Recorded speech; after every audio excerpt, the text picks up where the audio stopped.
Assalamu alaikum everyone, what's going on? I hope you all are doing well.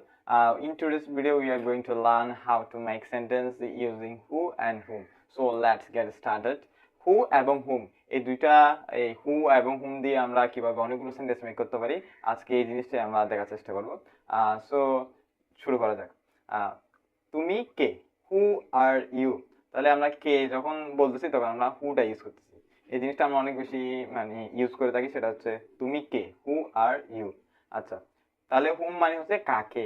আচ্ছা, আমি যদি বলি তুমি কাকে আমন্ত্রণ করবে, হুম উইল ইউ ইনভাইট।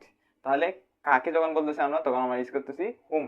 তাহলে তুমি কাকে ইনভাইট করবা বা তুমি কাকে আমন্ত্রণ করবা, হুম উইল ইউ ইনভাইট। আচ্ছা, আমি যদি বলি আমি জানি কে চলে গিয়েছে, তাহলে আই নো হু লেফট। আচ্ছা, আমি যদি বলি কে এই সমস্যাটির সমাধান করতে পারে, who can solve this problem. কে বললে আমরা সেক্ষেত্রে হু ইউজ করতেছি। তারপর আমি যদি বলি সেই খেয়াল রাখে, he is the one who cares. আমি যদি বলি তুমি কাকে দেখেছিলে, হুম ডিড ইউ সি। আর আমি যদি বলি তুমি প্রোগ্রামে কাকে দেখেছিলে, whom did you see at the programme. আমি যদি বলি আমি কাকে বিশ্বাস করতে পারি, হুম ক্যান আই ট্রাস্ট। আচ্ছা, ঠিক এভাবে তোমরা হু এবং হুম দিয়ে অনেকগুলো সেন্টেন্স মেক করতে পারো, যে জিনিসগুলো সেন্টেন্স মেকিং করতে অনেক বেশি কাজে দিবে। So that's all from today, best of luck.